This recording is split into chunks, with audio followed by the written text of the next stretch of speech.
ଯାଜପୁର ଜିଲ୍ଲା ବ୍ୟାସନଗର ଟାଉନ୍ ହଲ୍ଠାରେ Yayati Keshari press club ଆନୁକୂଲ୍ୟରେ ବହୁ ଆଡମ୍ବରରେ ଉତ୍ସବଟି ପାଳନ ହେବା ଅବସରରେ ସଭାପତି ପଦ୍ମଲୋଚନ ନାୟକ, ଉପସଭାପତି ଉଦୟନାଥ ଜେନା, ସମ୍ପାଦକ ମହେଶ୍ୱର ମୟୀ, ସହସମ୍ପାଦକ ଟୁନା କୁରୁ, ବସନ୍ତ କୁମାର ମଲ୍ଲିକ ଓ ଅନ୍ୟ ସଦସ୍ୟମାନଙ୍କ ସହଯୋଗ କ୍ରମେ ଉତ୍ସବଟି ପାଳନ ହୋଇଥିଲା। ସଭାରେ ବହୁ ଗଣ୍ୟମାନ୍ୟ ବ୍ୟକ୍ତିତ୍ୱମାନଙ୍କର ସମାଗମ ଦେଖିବାକୁ ମିଳିଥିଲା। ଅତିଥିମାନଙ୍କ ମଧ୍ୟରୁ ମୁଖ୍ୟ ଅତିଥି ଭାବେ ଯୋଗ ଦେଇଥିଲେ ବ୍ୟାସନଗର ପୌରପାଳ ସୁଭାଷ ଚନ୍ଦ୍ର ବଳ, ଭବପ୍ରସାଦ ଦାସ, ଲଲୁ ବାବୁ, ଅଶୋକ ଦାସ ଫାଉଣ୍ଡେସନ ସଚିବ ମୁଖ୍ୟ ବକ୍ତା ଭାବେ ଯୋଗ ଦେଇଥିଲେ। ବରିଷ୍ଠ ଆଇନଜୀବୀ ବିବେକାନନ୍ଦ ମହାନ୍ତି ପ୍ରମୁଖ ଯୋଗ ଦେଇଥିଲେ।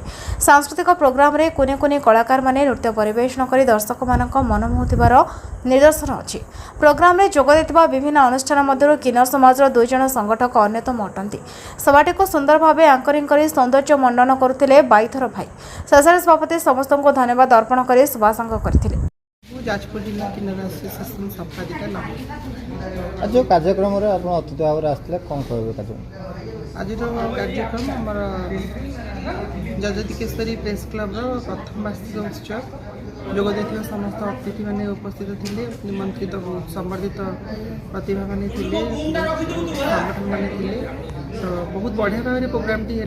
प्रथम वार्षिक हेले भी जो भाव प्रयास कर सांबादिक जीवन शैली को लेकिन आज गोटे रखी से गोटे ये रखी सांबादिक जीवन शैली केते कष्ट कि सहज से समस्ते वक्तव्य रखा। बहुत बढ़िया कार्यक्रम, बहुत बढ़िया है।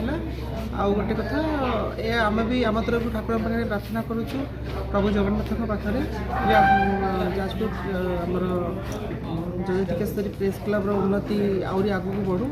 आज जो भाई भाव लोक ये ताठू आहरी अधिक लोक आप केते खुशी अच्छा मु तो बहुत खुशी अच्छी कहीं संगठन सबू कर्मकर्ता मान सहित व्यक्तिगत भाव में परिचित समस्ते किए भाई हे कि सान हे कि बड़ हे समस्त सहित मोर आगु परिचित। तो प्रोग्राम मत निजर परिवार भाया लगे कौन प्रोग्राम को आसला भाया लगे निज परिवार भितर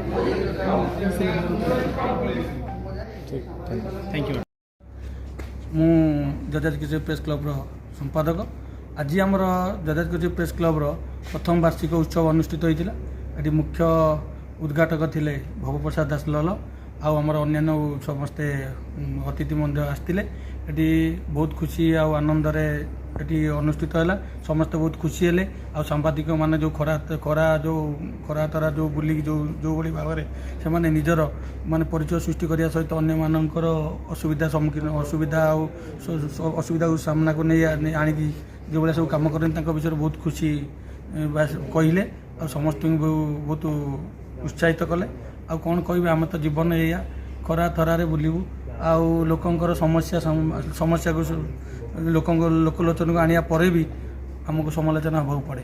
कौन कर आम तो जीवनटा या किंतु एतिक अच्छी आम धैर्य सहित लड़ाई करूँ आ सत्य को सब सामना को आणु तापर जहाँ असुविधा सम्मुखीन हाँ पड़ो जदि आम हबू। आज आमर प्रेस क्लब 43 जन मेम्बर जहाँ किसी मेम्बर कौन कार्य व्यस्तता भितर आसीपारे तथापि 30 जन मेम्बर आसते से बहुत से बहुत कृतज्ञता ज्ञापन करुँच जहाँ संपूर्ण भाव में कार्यटी सफल है।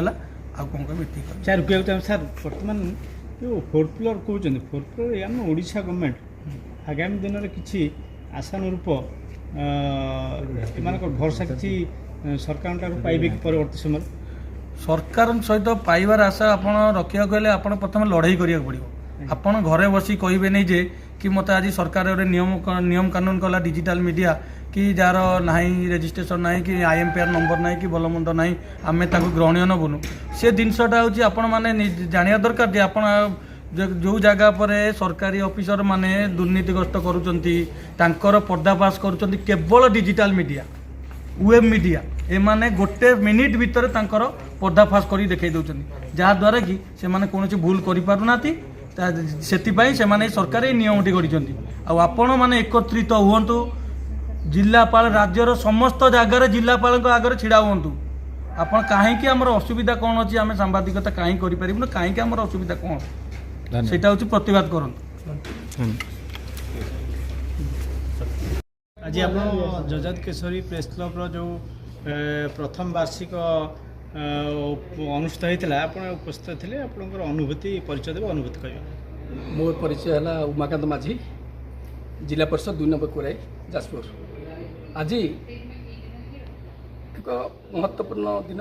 ଏହି ଦିନରେ ଆମେ ସମସ୍ତେ ଏକାଠି ହେଇଥିଲେ। ଖାସ୍ କରିକି ଯଯାତି କେଶରୀ ପ୍ରେସ୍ କ୍ଲବ୍ ଆନୁକୂଲ୍ୟରେ ପ୍ରଥମ ବାର୍ଷିକ ଉତ୍ସବ ପାଳନ କରାହେଇଥିଲା। ସେଥିରେ ଯଯାତି କ୍ଲବ୍ର ସଭାପତି ସାନ ଭାଇ ପଦ୍ମଲୋଚନ ଯାହା ହଉ ବହୁତ ଭଲ ଭାବରେ ପରିଚାଳନା କଲେ ଏବଂ ଆମ ଭିତରେ ଆମକୁ ପ୍ରେସ୍ କ୍ଲବ୍ ତରଫରୁ ଅତିଥି ଭାବରେ ଡକାଯାଇଥିଲା। ସେଥିପାଇଁ ମୁଁ ସମସ୍ତ କର୍ମକର୍ତ୍ତା ଏବଂ ପରିଚାଳନାର ସମସ୍ତ ମେମ୍ବରମାନଙ୍କୁ ମୁଁ ଧନ୍ୟବାଦ ଦେବି, ଅଭିନନ୍ଦନ ଜଣାଇବି। ଖାସ୍ କରିକି ଆମ ଯାଜପୁର ଜିଲ୍ଲାର ଯେଉଁ ପ୍ରେସ୍ କ୍ଲବ୍ କରାଯାଇଛି ଯଯାତି କେଶରୀଙ୍କ ନାଁରେ, ସେଥିପାଇଁ ମୁଁ ବହୁତ ବହୁତ ଧନ୍ୟବାଦ ଦେବି।